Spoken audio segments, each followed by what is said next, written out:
Welcome to Tig's Bits. This week, JD Marsh from Breggy Foods joins us once again, and it's his first time meeting the boys. We talk about barbecue, music, behind-the-scenes stories from competition barbecue, and even the handler talks about some concerts and things like that, what it's like on the road. If you're an LSU fan and you want to celebrate the latest national championship, head over to bayou47.com and pick up some very unique wood bottle openers that come in sinker cypress, quarter sawn walnut, quarter sawn white oak, and maple, and they have different finishes as well. Our friends at Gator Millworks are making these products, and they're an absolute great gift for any Tiger fan. I know what you're thinking. Yes, this shirt is available at tigsbits.com, as well as this fantastic coffee mug and this wonderful tumbler that comes in 8 different colors. So head on over to tigsbits.com and get one today. We want to thank all of the new followers and subscribers to the show. We are honored to have you. And if you haven't already, hit the subscribe or follow button to be notified when a new show or some new content drops. With all of that housekeeping out of the way, let's welcome JD Marsh.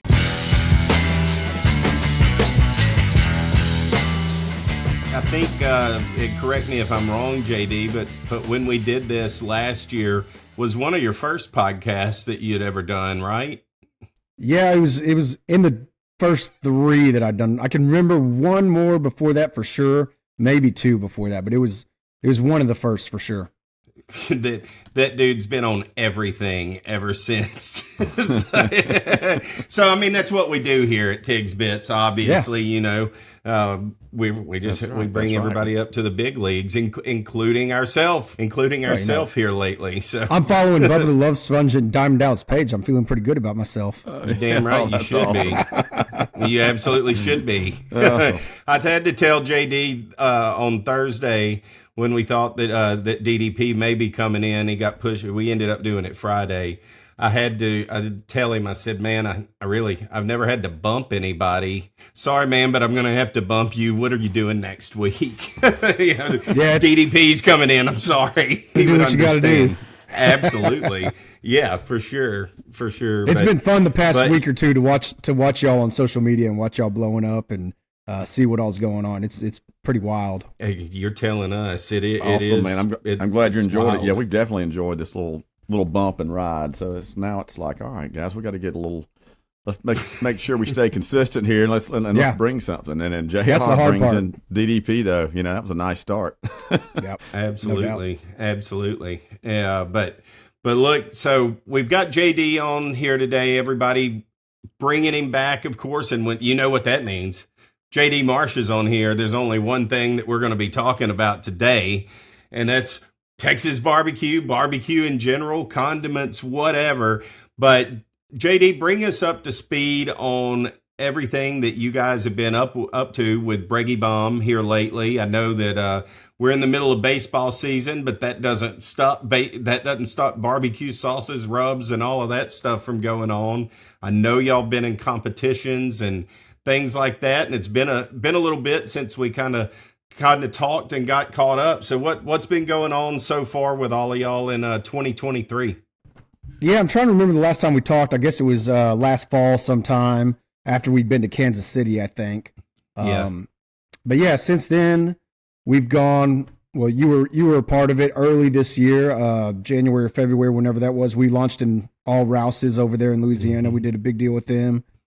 We've gone into Kroger, like 127 Kroger since we last talked. We're in 130 HEBs here in Texas. We have Albertsons coming on board probably in the next 3 to 4 weeks. And, we're super excited about that. We have a very traditional, Texas style brisket rub that we've had kind of sitting there waiting to go for a good while now and hadn't ever put it out there. And Albertsons specifically requested that. So we're launching that first time ever. Hasn't been available to anybody. That's going to be exclusive in Albertsons coming up in about 3 weeks. And we're super excited to get that on the market. Oh, yeah.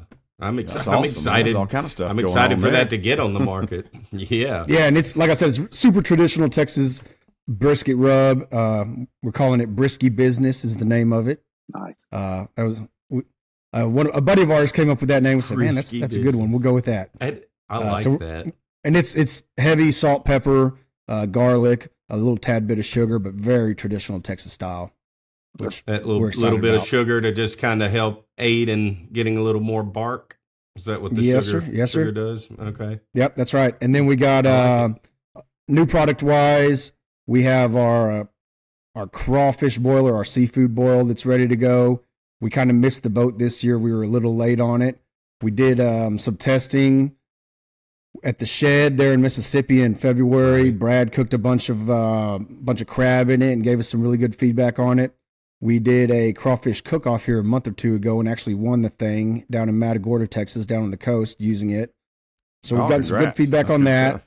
So we'll go full bore on that coming into next crawfish season, beginning of 2024. And then we have a Creole blackening seasoning that we are super proud of. I think it's my favorite product that we have. And it's been picked up by the Landry's Group, who owns the Golden Nugget. Nice. One of the biggest restaurateurs in the world. They picked it up. If you eat it at a Saltgrass Steakhouse and get anything blackened, that's our seasoning on it right now. And hopefully the plan is to expand it into their other concepts. They have something crazy like 60 different concepts, but everything from Vic and Anthony's and Bubba Gump and Landry Seafood, Saltgrass, all that. So we're moving in that direction. They're starting us in Saltgrass, but hopefully we'll be moving into other concepts soon. So a lot going on new product front. We're super excited about all that stuff. On the barbecue side, catering's been good. We've had 1 or 2 caterings a week here lately, which is about right for us. That's what we like to do.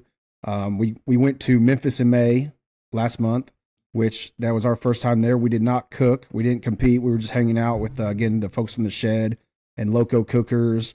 Those folks, they invited us over there. So it was nice to be at a cook-off and not have to work your ass off the whole time. You get to sit back and relax. Actually enjoy the event. That's exactly right.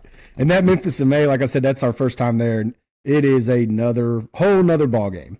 Totally different than anything we have ever done. As far as what you're cooking, whole hog. I mean, we don't do whole hog. That's the big deal there. But the way that you turn in a box, and then the judges actually come to your tent and you put on a 12 to 15 minute presentation for the judges where you're showing them your pig. You're telling them how you cooked it. What did you cook it over? How long did you cook it?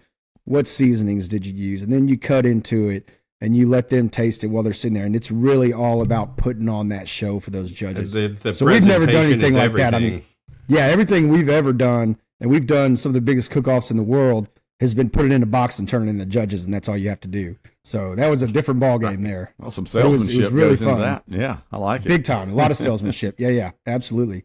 But it was a lot of fun. Well, hey, JD, I'm JR officially, finally. Hey, buddy.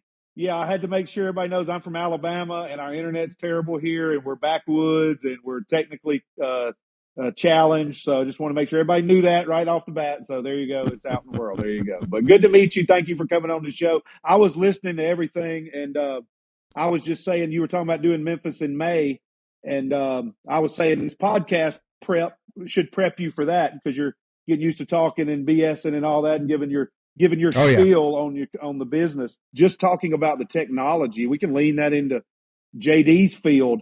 With the new stuff in the world of cooking, and everybody's a cook now since, Food Network and all those shows launched in the early 2000s, and that's just this explosion of chefs being famous and how, people at Everyday Joe's know who chefs and who cookers are and barbecue masters. And, these are public figures now off of cooking, which used to not be that case until, television some years ago. But through all the progressions, and I definitely want to talk about pre-COVID, COVID, how y'all are getting on track since then. But, like we've talked about on here, I use the Traeger pellet system these days. Some people like gas, some people like charcoal, some people are still wood fire, smokers, electric smokers, this and that, and the temperatures. And how has the technology changed, and how much of it are you actually using? Or is it like a lot of things, it's cute, but we still just use the basics to get done what we need to get done? No, we use all of it. It depends on the application, what we're doing, where we're at. I've got a Traeger that sits on my back porch that I like to use when I cook at home because it's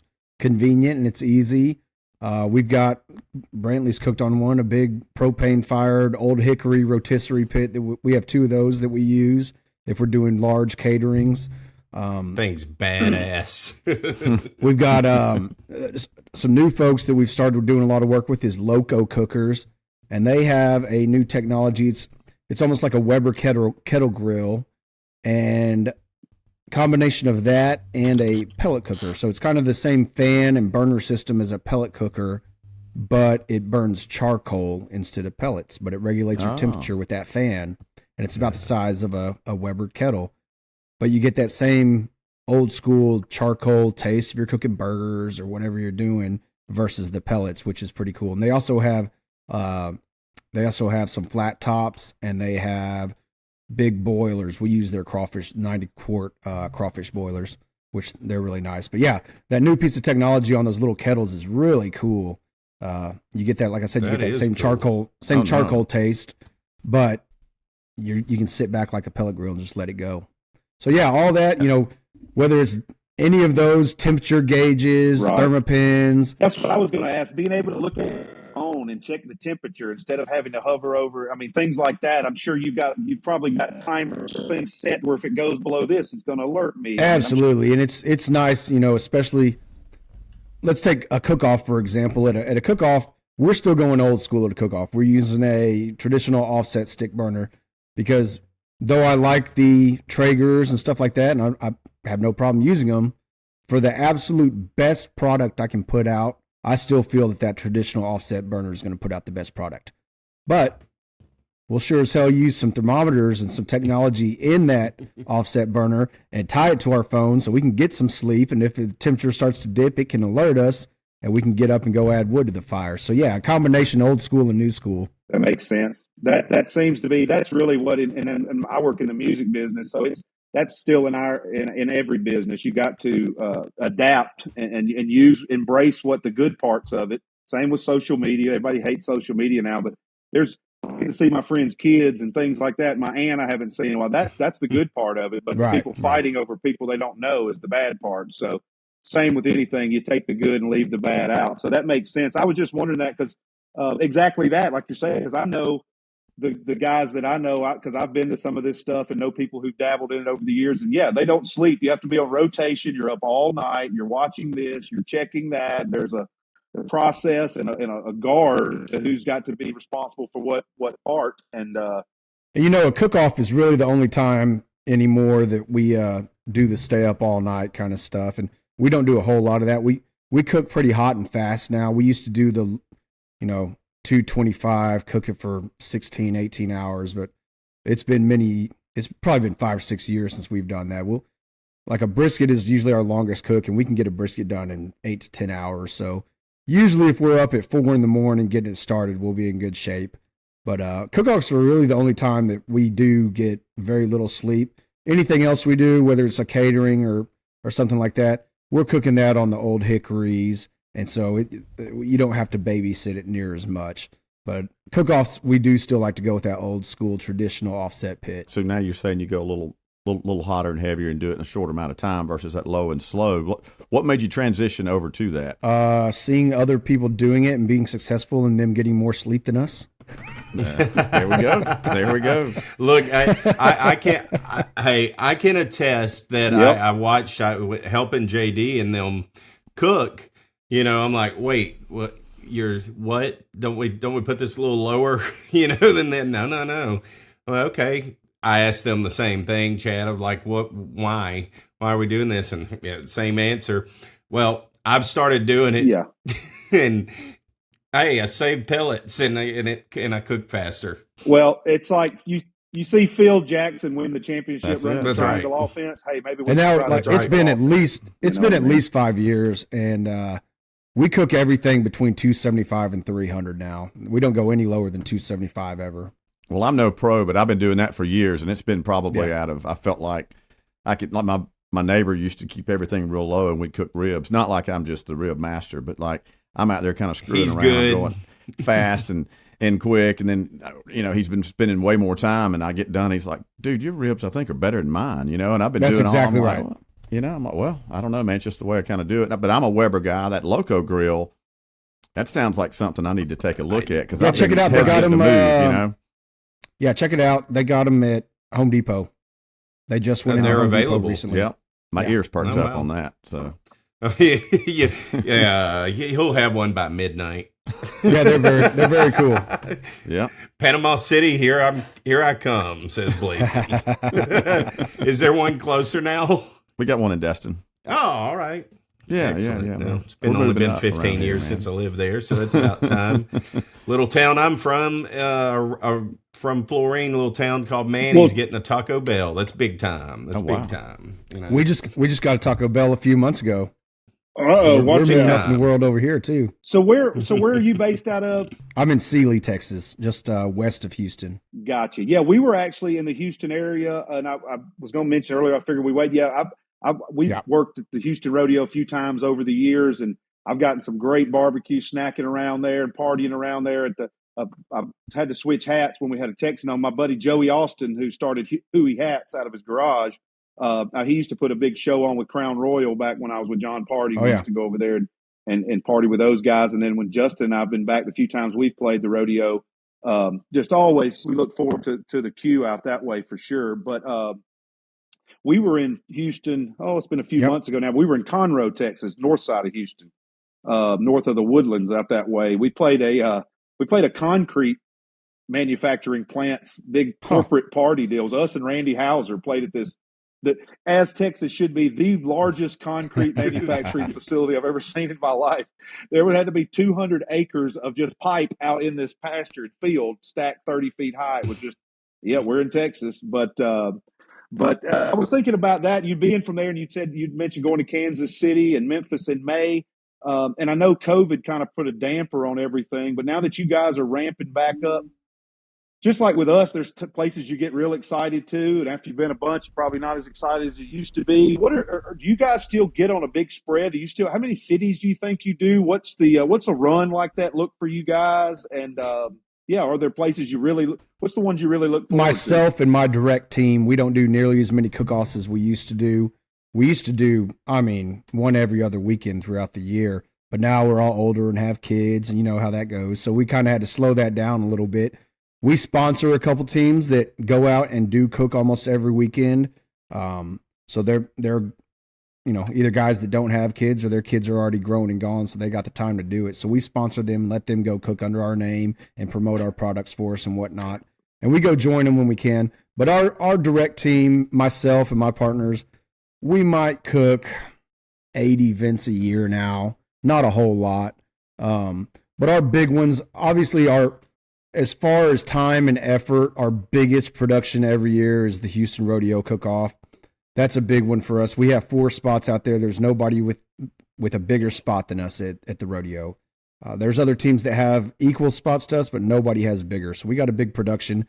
We have full band, live music every night. We feed about 1,200 people a night, and that's for 3 nights, Good Thursday, Lord. Friday, Saturday. So that's our biggest effort every year. We spend $300,000 in 3 days at that thing, putting that on. Wow. It's quite a production. That's a year-round process for us. Wow. Planning, getting sponsors, all that stuff. So that's, as far as effort, that's our biggest one. My personal favorite one is San Antonio at the rodeo there. And that's actually the largest cook-off in the state of Texas. It's bigger than Houston by about 30 teams. And that's my favorite cook-off every year. I love that cook-off. It's just Houston's a big party, and the actual cooking part of it is kind of a crapshoot in my book. San Antonio, while still a party, is not as big of a party. It's more of a traditional cook-off. And I like it because we've been successful there. We've done really well there. I think it's more of an even playing field as far as the rules and everything versus Houston. Kansas City, last year, we qualified to go to Kansas City to the Royal.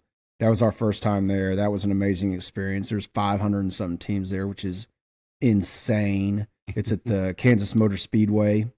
And wow. We were lucky enough. We got a third place in turkey and 13th place in pork. So we were extremely, you get to go to the stage in anything there. You're happy. We got to go in 2 categories.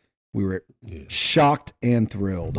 Right. And then, like I said, this year Memphis, it was our first time in Memphis last month, and it was a fun one. We'll be back there just to go hang out.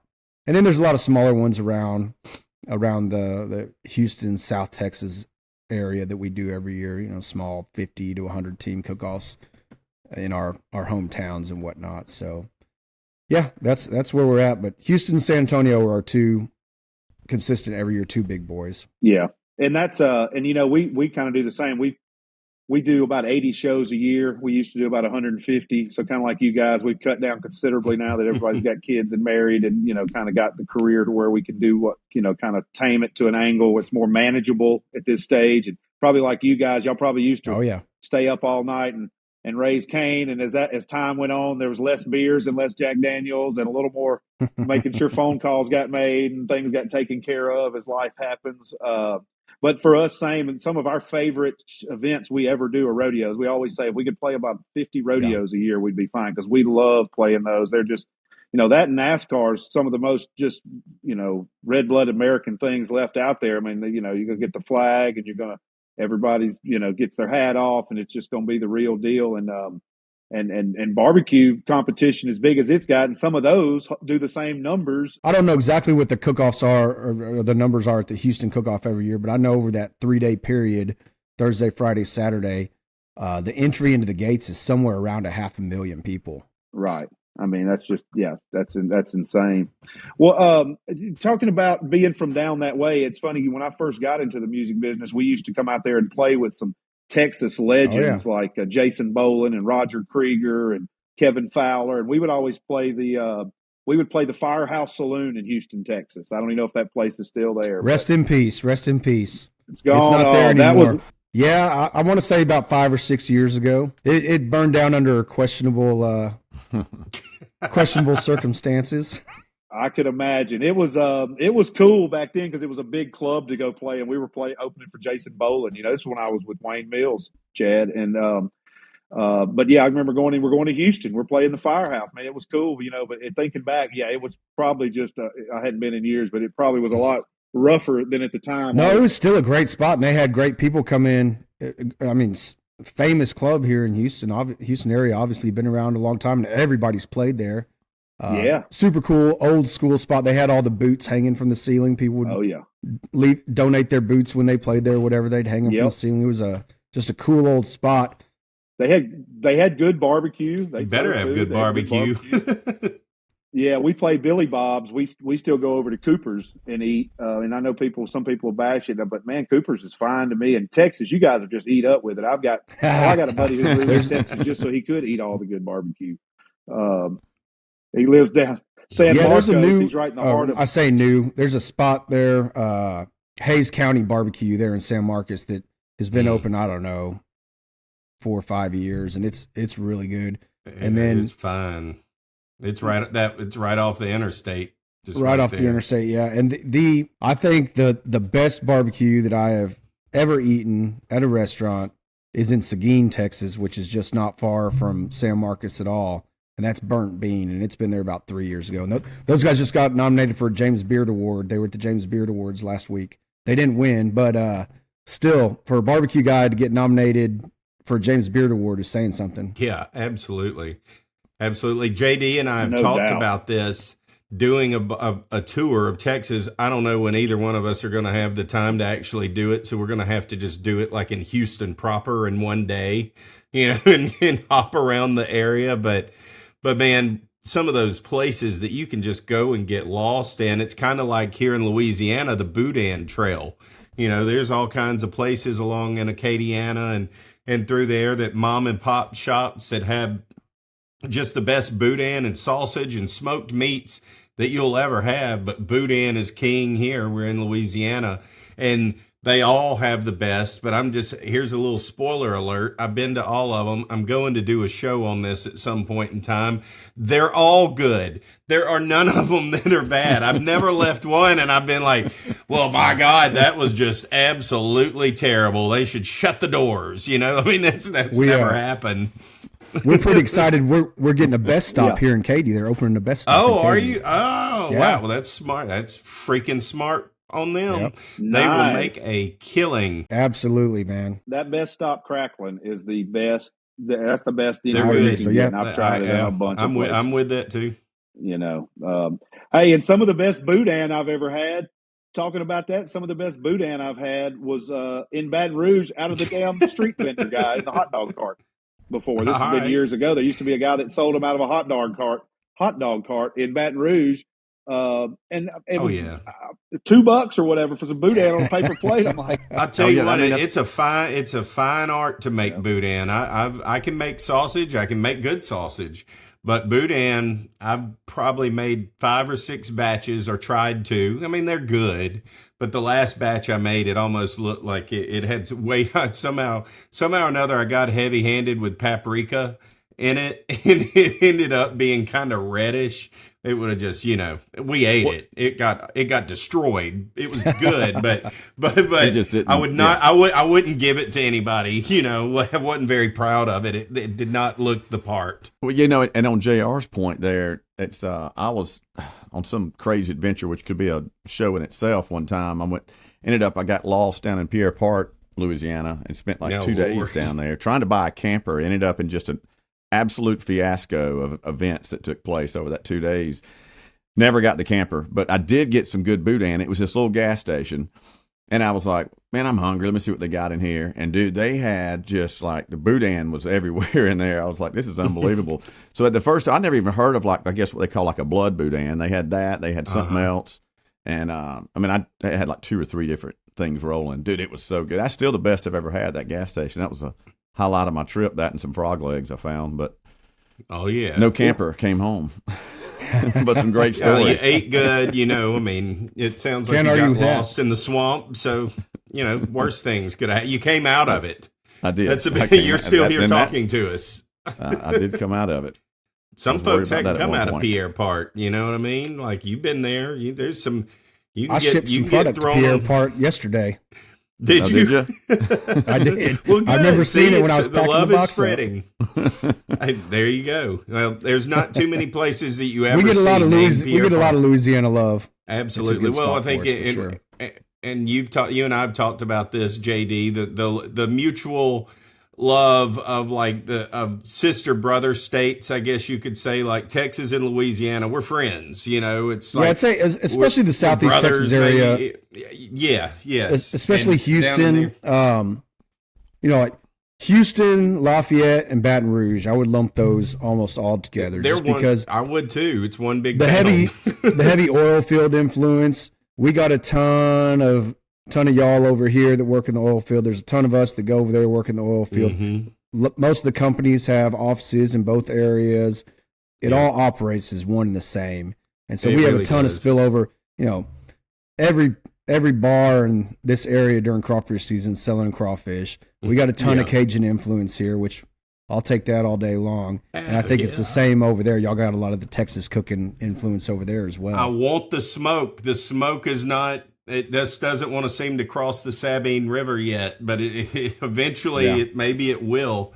They do it their way. Hickory pecan, not knocking that. I love hickory and pecan and all, but that Texas style of barbecue, the way the brisket, especially brisket, that you can't get that anywhere really in Louisiana. You can not very few places that you can actually get it. Like you would want it, nothing like you can at Texas, like you can get boudin here. You go to anywhere, you can go to a ton of places. Just it's all going to be good. If it isn't, and you're in Texas, you shouldn't be open, and you won't be open.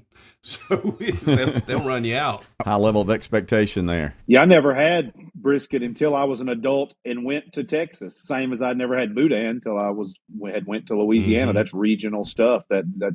We have barbecue in Alabama, but it's mostly pork and chicken. And so, like I said, until I was an adult going on my own to Texas, I really never had brisket. Same as we talked a few episodes ago about when I went to California the first time and had tri-tip. I had never know what that was, and tri-tip's a huge barbecue staple out west. Tri-tip's getting a lot more popular here also. A lot of people are starting to cook tri-tip. I love it. I think it's great. That's a great cut of meat. Yeah. Well, I'll tell you what, Chad sent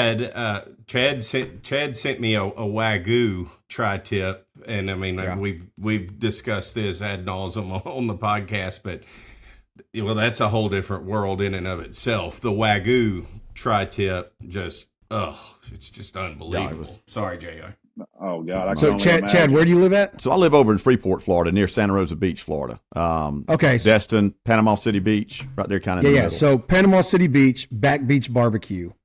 Oh yeah, dude. That is a legit barbecue spot. It really is, man. It is on point. I tell people that too. I'm like, guys, there's some really good barbecue right here. They've got it all, man. And it's very Texas style. I went in there. We were down there a couple years ago. I've been there a couple times, and we just happened to be driving by, and I saw he had those 2 offset smokers sitting out in the parking lot blowing smoke. I said, hell, I got to stop in here and try this. And went in there, walked in. They had, I think Ryan Bingham's playing on the radio, so they had a Texas boy on the radio, and got to talking to the guy that owns that spot. And I told him, I said, they had beef ribs and everything that we do here. And I asked him, I said, man, are you from Texas? What's the story here? And he said no, but he'd been to Texas and fell in love with the Texas barbecue. And he took like 6 months and went and just traveled around Texas and went to all the spots and just talked to the pit masters, trying to, learn some tricks to the trade and whatnot, and went back to Florida, started working on it. And that's the spot. But outside of Texas, that is the most authentic Texas style barbecue I've had anywhere. Well, that's good to know, because I'm not that versed with Texas barbecue as far as I hadn't spent a lot of time in Texas and gone to places. But I went there. I remember it opened, and I went in, and I kind of thought, my first thought was, I think they're just trying to look like a barbecue place. There's a lot of places that pop up around here, barbecue, and it's kind of like, it's okay. And I remember I got to that line, and I was like, whoa, man, there's a lot of action going on here, especially on the beef side, and it's phenomenal. That was my first time. I've told everybody about it. I'm like, man, there's some legit barbecue on Back Beach Road there. You got to check it out. No doubt. Yeah, it is really good. That's really a good endorsement to know then. All right, so. Yeah. Good to know. I thought you were from that area. That's why I brought that up. Yeah. Yeah. I'm flying out on Saturday to go to Ireland for 10 days, and the weather's going to be in the 60s there. So I'm pretty excited about that. Just had to rub that in our face, didn't you? He really did. Yeah. That's awesome, man. I've never been. I've always wanted to go. It's on the short list. That's for sure. Yeah, we've never been either. It's going to be fun. We're looking forward. I think Where 7 are you days. going? We're going to Dublin, Galway, and Cork, and then that's going to be 7 days, and then we'll fly to London and be in London for 3 days. JR, has Justin Moore ever done anything like any type of international thing, or does it always stay in the United States? It just kind of made me think of that. No, we haven't we've done Canada and Mexico, but we've never been Europe or anything. We have been asked to several times, but we just never have. That's a bunch. It's always, yeah, the kids and the this and that. We just hadn't made the time and made it happen. That's a lot. You have to go for a couple of weeks to make it worth your money. By the time you pay the taxes and how expensive everything is over there, it's really kind of a wash. But you go do it to, keep your fans happy and, streaming and this and that. It helps to get all that stuff up in other countries. But no, we hadn't. And hell, I don't even like going to Canada and Mexico. That's a pain in the butt. I can only imagine going anywhere else. I mean, just with customs and this and that. And then, we're a bunch of hillbillies. It's like we can't speak but one language. We barely know the rules here in America. Don't need try to learn any new set of rules we got to abide by. So for now we've done that, but I'm sure we will, because we've had a few we were going to do that were like USO type things for the military, for the government. One was in like South Korea. We were actually going to do that, and something happened and it didn't work out. But I think we would start out doing some stuff like that before, but till Justin's kids get older. That's unless they can go. Yeah, we're missing Lucas Nelson in Dublin by 2 days. Oh man, we just happened to see he was going to be there. Like, oh, that's when we're going to be there, but miss it by 2 days. Damn, that would have been fun. Yeah, that'd have been a lot of fun. Yeah, no doubt. Yeah, and there's a lot more of that exchange these days, but from American artists going over there regularly. I know a lot of the different coalitions like CMT and different ones do that kind of stuff. A lot of American acts playing over in Europe these days, in Australia and all over. Local Texas guys, you see on their schedules almost every year they have a European leg of their schedule, and I don't know. I think there's like certain clubs over there, in Ireland and England and that whole region that really embrace that country music. And I don't know if it's expats that are taking it in or if it's the locals that are taking it in. It's the locals. I know, even back in the day, smaller American bands certain ones sell more tickets over there. They made more money going to Europe. Yeah. I know a lot of like rock bands and things like that. And, Yeah, but it's locals. They're craving the American stuff because American culture is so spread out all over the world. They see everybody has the same Instagram, so and the radio stuff. And got to think a lot of those countries, like they don't have radio like we do, where you can just hear whatever and different things. And if only a few acts go through, if you think of any of us, if you live in Houston or Panama City or Baton Rouge, every weekend there's some famous person coming to play something around there. But if you live in one of these places, maybe not so much. And it might be local people, but oh my gosh, it's so-and-so from America that had this big song on America stuff. So, it's a big deal because I know even now regional. Yeah, that's what I'm saying. A lot of regional guys, a lot of the Texas country guys, every year you see a European leg on their schedule. Yeah. So you are, unlike Colonel Tom, JR, you are allowed to leave the country. We just want to verify that on the podcast. I should be. I got to go to Canada next week. So if I can get across there, I should be good. Because that's one of the toughest ones there is getting into Canada. Good Lord, getting in and out of Canada is a pain in the butt. I've heard that is just stories over the years, tour bus stories, rock bands, everybody else. Why is it so difficult? They're just the customs. They check everything. They can, like, you'll pull up in the middle of the night, like, here's all our passports. All right, get everybody up, come inside. It's like, really? I mean, what do you think? Somebody over here is paying us to come play this festival. We're not trying to sneak in here or sneak nothing out. What the hell? Y'all wanted us to come here. That's my argument. Here's my invite right here, man. Yeah, that's what I'm saying. And then coming back, same thing. But they will, and we've even flown private just to avoid having to deal with it sometimes, because it's just like, hell, let's just fly to where we're going, especially if it's like, somewhere way off. It's like, because that's a long ways too. Everything in Canada is a long ways apart. Like if you go from say Toronto to Calgary, because we played the Calgary Stampede a few times, you talking about days worth of driving on. Right. It ain't like America. So.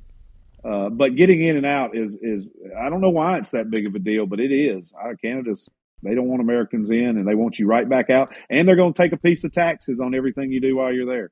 Like we don't even take merchandise because they tax it so bad that it's not even worth it to sell. We just leave. We drop the trailer you'll drop the trailer in somewhere in American side, then go over and then pick it back up on the way smart. Back. You gotta work around it. I imagine that becomes an issue in pro sports, especially playing in Toronto for the NBA and the baseball players too. It's probably just a huge hassle for those sports to be played in Canada, which is surprising that they still continue to do it. That brings up a point. So I got a bunch of friends that are baseball players and whatnot. In the music business, y'all are playing in all these different places. What do the taxes look like on that? Are you having to pay taxes in every state you play in? Depending on, if they're paying you from that venue or whatever it is. Because I know baseball players, you go play in 30 cities throughout the year in different states. You're having to pay state income taxes and whatnot in every single place that you go play. Is that the same way in the music business? Oh, yeah. They showed Steph Curry's a couple of weeks ago, and his from each state where he had played, how many thousands of dollars each state taxed him for his, because his check came from that state. Yeah, it is similar to that in some ways. Because certain states, they go ahead and, like, we go to California, there's a California withholding. A lot of them withhold it up front, and then the others, it's kind of like you would if you make so much per year there, you have to claim it and things like that. I'm assuming that's how it works. Like if you make less than $600, you don't have to send a W-2. It's kind of the same thing at a certain level. But a lot of them do, and it's a different tax each place, and then also that goes into if you're playing, say, a casino resort, a native tribal casino resort, there's stuff they can hold out there too. So that changes it also. Right. Yeah. It's not as much for ours as the ball players, because a lot of times the production company is based out of a town that puts on the show. So I think that's what I was wondering. Ways they get around that. But yes. Yeah, but in certain ones, you just know, like California, I already know the check's going to be a weird number because they're going to go ahead and take 8% being an accountant for one of those guys is probably a pretty lucrative gig. Having to figure all that out. A lot of billable hours there. Yeah, no doubt. our accountant, she is a rock. Yeah, she is a rock star, and she handles probably a dozen acts on her own, and she's got to be, because she's invaluable to keep up with all the stuff that we have going on. 30 people, credit cards, bills in and out, just the whole works. I sent you an article the other day and not jumping into politics, because that is not something that we will ever do on Tig's Bits, but there was something that was just passed here in Baton Rouge. We can gripe about taxes. Yes, we can always do that. Everybody agrees on that. Absolutely. That's right. Absolutely. We all, that is a good common ground. We all hate taxes.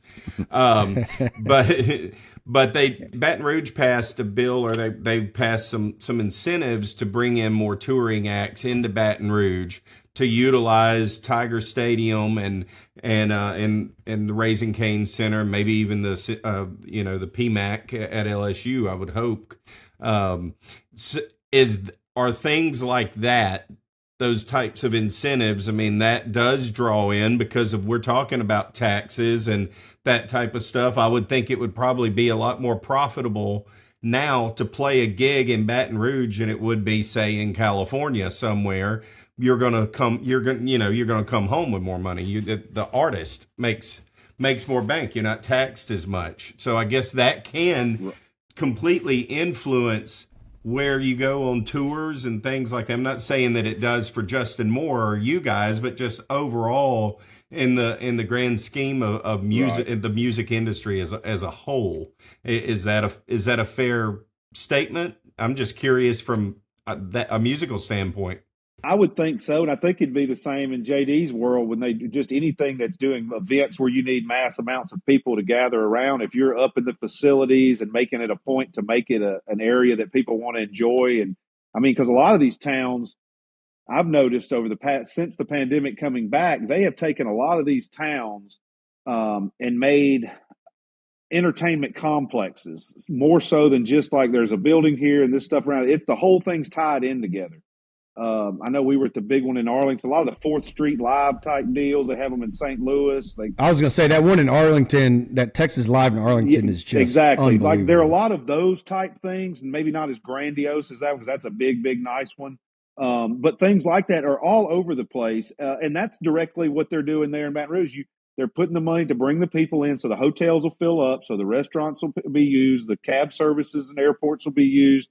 Because I've said this for a while now, these southern towns, there's so many dying little towns in America, that I've seen over the years, and it's only gotten worse. And, I can only help what I can get to the closest, which is down here in the South. But a lot of these southern towns, we remember as kids, they were nice little towns. And the majority of them, since the businesses are gone, they are just run down. The downtown areas are nothing anymore. The malls are closed. The infrastructure's failing. There's no new businesses coming in, and then there's little parks will start trying to revitalize little areas and this and that. But if you don't have people coming in and using the stuff that's there, it's not going to last. So, and I've said that one of these towns is poised for a come up, because everyone's wanting to move somewhere the weather's nice. Well, we got that. If you can, we have storms, but if you want warm weather and you want to go to some water you can swim in most of the year, you're gonna have to live in the South.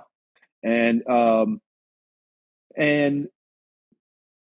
that one of these towns, and everybody's wanting to move, and they're moving from places, going back to the money thing, like in California. Yeah, but a lot of times they pay more because everything's more expensive. They're just used to paying more out there. So it's all kind of relevant, but if you're leaving somewhere wanting to look for somewhere to live, and you've got any kind of money, there's only a handful of places that you might want to live that you could buy a house for, say, under $200,000 these days.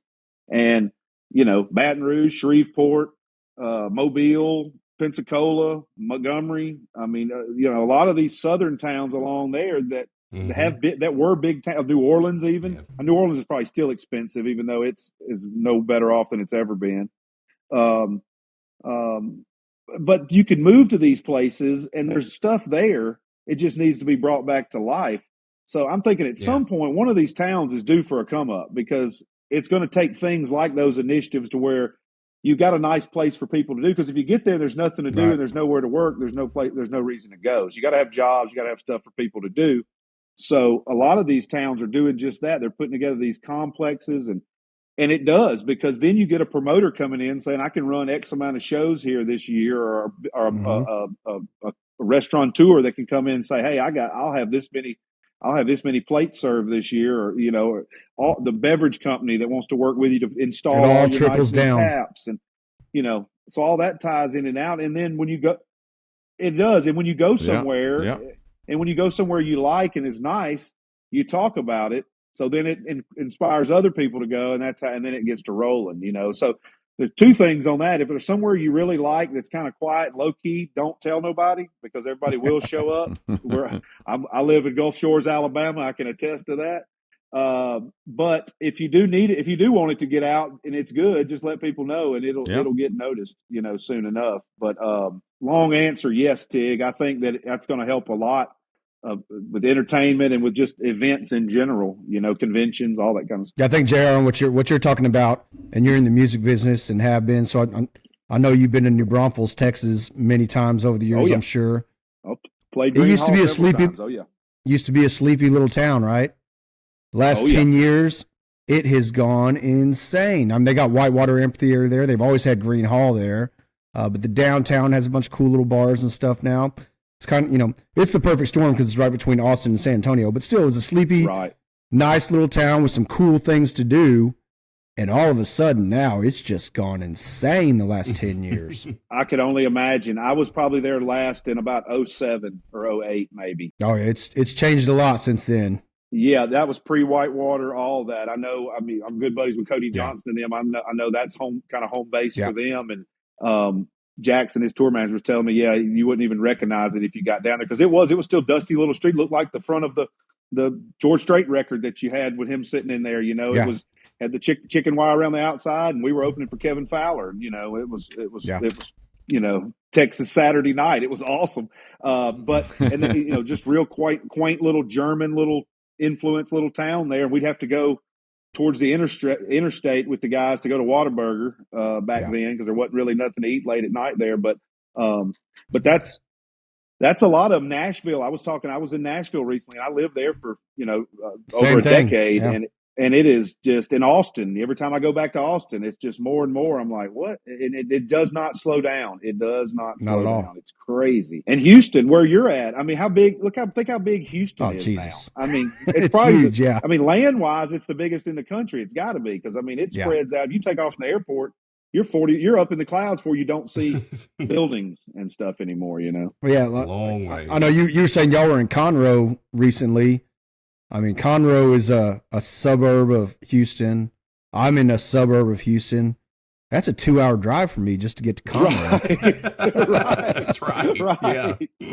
Right. And I know, talking with my grandmother on my mother's side, she was born in Houston, and I can remember getting maps out. This has been, a couple years ago, getting maps out and her showing me where kind of she grew up and where she little immigrant neighborhoods that she grew up in. And I'm thinking where that is now is just a concrete jungle. I'm thinking, because she hasn't been back since like the 50s or something. And I'm like, oh my gosh, that was right there. And she talked about how far it was to get into town. And I'm thinking, oh gosh, that's been town since the 80s, Yeah, I've been here for I've been here since 06. I moved here. And just in that period of time, we moved to Katy when we moved here. And where we lived then was in the middle of nowhere. There was not a stop sign, not a gas station, not anything. And now it is miles and miles and miles of houses and apartments. Yep. It is absolutely crazy. That's why we had to get out of there. It got to be too much. We had to move a little further west, get back to the small town that Katy was when we moved there. That's wild. We're probably just going to have to keep moving west. Yeah, I mean, or east. A lot of Texas people are coming this way. I see Texas people all the time coming this way, for sure, because they say California is running them out of Texas. Yep, Austin area especially. That's where all the Californians go. Yeah, and we've got a lot of that here along the coast, New York, California. People relocating. I used to live down off 30A. I couldn't even imagine that now. Oh yeah. Yeah, and I do know one guy, though. I always say nobody retires and moves north, but I actually did meet one guy who's a friend of mine that's from I can't think of the town name. Anyway, down there in South Texas. But he has a buddy who left Texas, moved to Michigan on a lake, and retired up north of Detroit. And I'm like, you're the only person I've ever met that's ever done that. I asked him why. He got a 2.5 acres on a lake in a house for what he sold his house in Texas for. And he said, yeah, the cold and the this and the that, but he says, I'm good. I'm quiet. I got my lake right out in the front. I'm like, huh? And he said, it's quiet. I was like, maybe that. I mean, who knows? Who knows? By the time, one day that if enough people do, and this turns into New York City down here, everybody be running back north. I guess. I don't know. Yeah, I guess. Yep. No they'll kidding. go the other way. That's no doubt. JD, got a question for you. Here's something I'm really curious about. So, I mean, like tomorrow, let's say the president's flying in. Like, you got one thing to bring. Like this, you've got to bring the heat. It's got to be one category, one cut of meat. Like, what's your absolute golden go-to? That's an easy one for me. A prime beef tenderloin, cooked whole, sliced thin. That is my absolute favorite thing to cook, my number one thing to cook. And I think what I cook absolutely the best. I love cooking them. Love them, love them, love them. That's awesome. How do you do that? I mean, you don't have to tell me everything. It's a reverse sear, basically. We'll smoke it till it hits about 120 internal temperature, and then we'll let it rest for a while, and then we'll sear it super hot right at the end, right before we serve it. So yeah, just like reverse searing a steak, but it's a whole 6-7 pound beef tenderloin. And I love cooking those. When you slice that thing open, huh? It is a thing of beauty, and everybody that we cook a lot of them, and everybody that we cook them for just goes crazy over them. So that would be my number one thing that I know I can knock your socks off with. I like it, man. Yeah, I'm hungry. I'm hungry just thinking about it. Yeah, me too. Oh, it sounds delicious. My mouth started watering, literally. I'm sitting here. Right now. If somebody specifically said, "Hey, I want something Texas barbecue," just because that's not really barbecue, but if they said, "I want Texas barbecue," knock my socks off, I'd probably have to go with a big giant dino rib. I love those things. They're just so like you get it, and I remember the first time I ordered one of those. I think at Terry Black's in Austin. Oh, I was like, yeah, hit me up. So I'm like, one's not going to be enough. I'm like, they're big, but I'm like, I can eat a whole rack of baby back ribs. Okay. I'm going to need two of these. Rich. They're so rich. Oh my though. God. I had no idea. And then, I couldn't even finish half of the first one before I'm like, this is absolutely delicious, but it's just like you say, it's so rich. Yeah. It's like, I've made a handful of times pork belly burnt ends. Oh, they're fantastic. I love them, but same thing. Like I can only eat a whole 2 or 3 of them, but no, because they're so rich. It's just, but man, so good, so good. I'm definitely going to leave this podcast starving. Hungry, and I think I'm probably going to have to leave and go to the store and get some ribeyes. I think steak has to be cooked tonight. Maybe a ribeye. Hey, this may be like asking Barry Bonds, did he ever use steroids? But have you ever messed around with like the sous vide cooking at all? Not much. My dad likes to sous vide cook. I've messed around with it with him a little bit. I've got nothing against it, but it's just not something I've messed with a whole lot. I get it. You wouldn't show up at a competition, but I've gotten where catch you a little me. Here we go, boys. Here's my tub of water. Here's my pot. Here's my thing. I'm done. I'll see y'all in about 3 hours. But no, I really like it for steak, and that's about the only place I really use it. But I found that I can bring a super consistent steak to the table, man. Like a good prime ribeye every time. And, God, so good. Yeah, it puts out great product. It's just not. I've got nothing against it. I've been saying for years, hey, I'm going to go buy one. I just haven't ever gotten around to doing it. The best thing that you would use it for, JD, honestly, I use a sous vide weekly, but I use it more so for just reheating stuff. Pulled pork, brisket, whatever. I know you get tired of eating that. We've talked about that, but anything else, you vacuum seal it, you have it in the freezer or whatever. Boudin. I'll get a pack of Karchner's boudin, chunk it in that sous vide at 165, walk off, and it's just ready whenever I want it. In fact, I'm probably going to definitely do that when I get off. If you're doing 2 hours or you can go 4 hours, you're fine. There's a big window there. It's very loose. Yeah, I can go out and go to whatever. Got a baseball game, come back, and dude, I'm ready. All I got to do is sear this bad boy, and I'm good to go. Yeah, and we would use that a lot. So obviously, we have a lot of leftover barbecue around here. A lot of times, I've been the potatoes or fortunate nachos recipient or of it, or whatever. Dude. So, I'm still eating Breggy Bomb pulled pork from February or whenever it was. I brought so much home. I vacuum sealed it all. Fantastic. None of it's going to waste. It was so freaking good, man. All hit hard with that El Jefe, which, by the way, the Breggy Bomb spices and rubs are absolutely phenomenal. They are phenomenal. JD I appreciate that. and JJ, they've all put in the time, the work, years and years of work with those spices, and just unbelievable. The brush dust. I'll let you explain them all, JD. I'm very passionate about them because I freaking love them. I've turned folks on to them, and we talked. I made some sausage. Because I didn't come to the Houston rodeo. I didn't bring the sausage that I did make that had Breggy Bomb brush dust in it. JJ and I had kind of brainstormed a little idea with some concoctions and all. So I've had sausage with the El Jefe in it. I've had sausage with the El Jefe in it. I've never had sausage with the brush dust in it, but I could see how that would work well. It worked surprisingly well. I mean, that brush dust surprises a lot of people because of the look of it. It's yellow, so it freaks people out. They're like, what the hell is this? We're going to put this on our food? But it's the turmeric in there that makes it yellow and gives it that distinctive taste. And some of our other stuff like the El Jefe, I think it's a phenomenal beef rub. It's great, and it's great on pork also. It is, yeah. But it's not super unique, Yeah. It's different than other things on the market, but it's not super unique. That brush dust is super unique. There's nothing like that on the market. No, it's completely different. It's so freaking good on wings, and it's unbelievable on fish. I've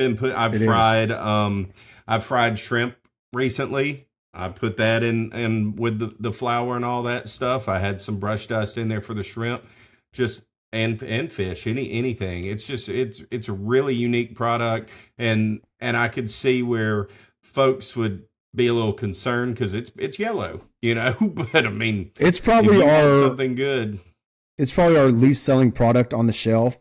But when we go to events and we have stuff for samples and people can taste test, it's probably our number one seller when people can get there, can actually taste it on site.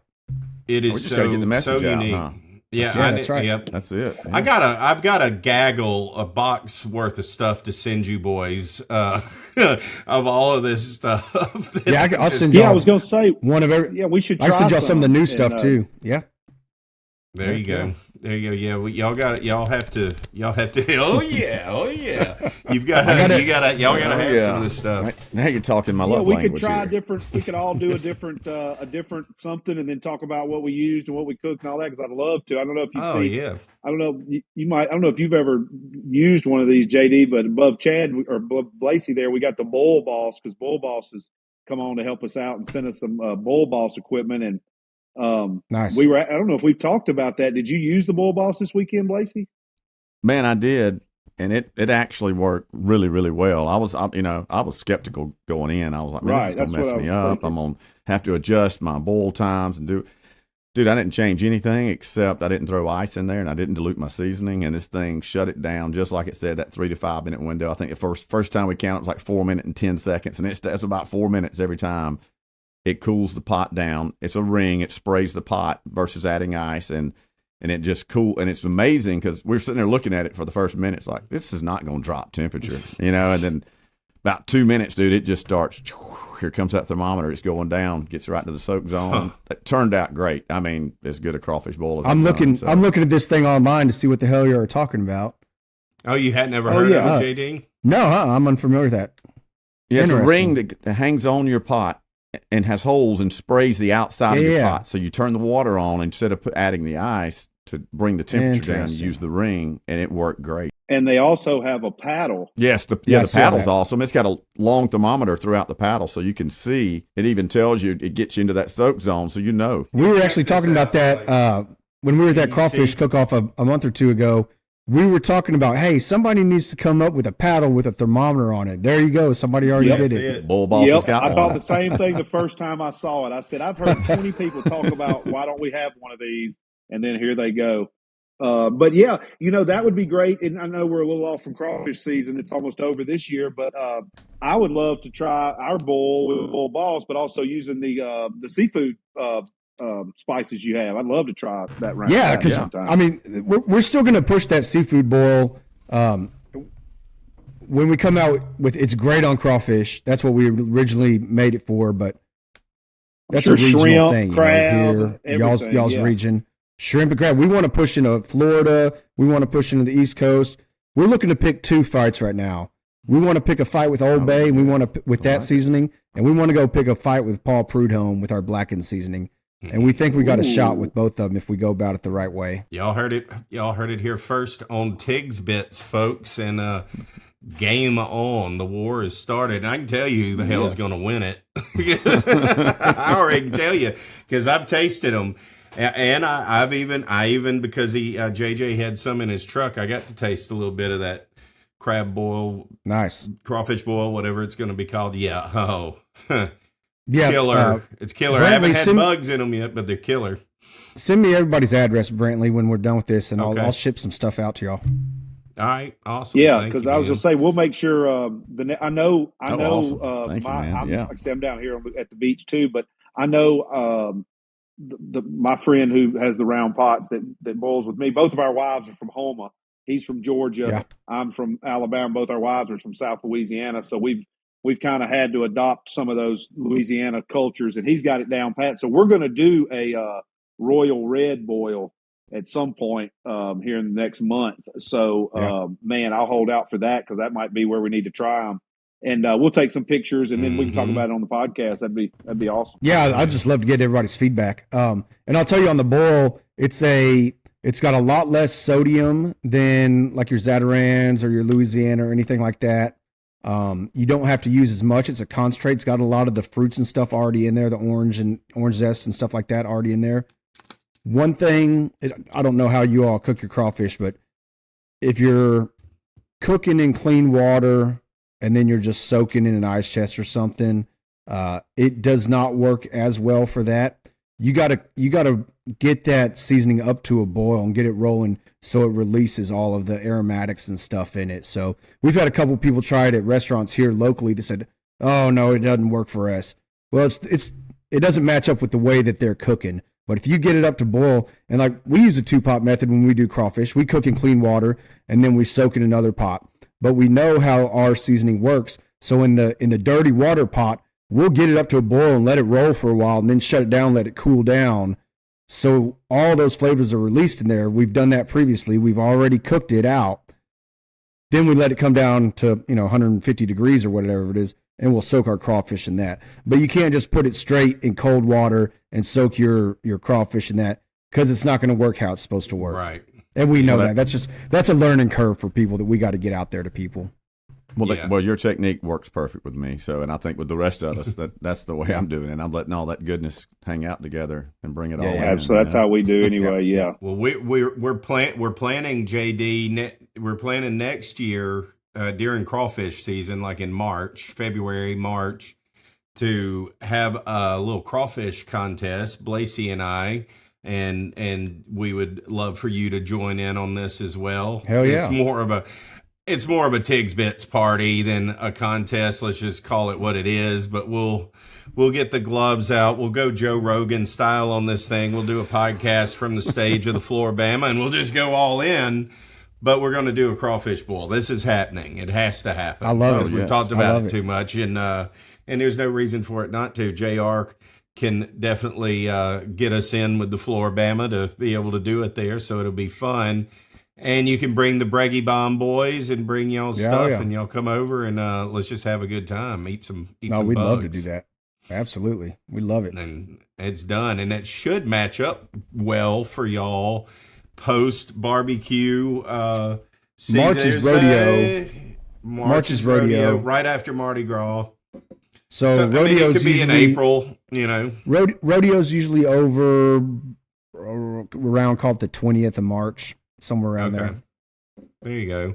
So sometime around my birthday, I'll be damn. Anytime after rodeo, I'm in. Yep. And if we're lucky, you and Blasey will both get drunk and argue and fight right there on the camera in front of everybody.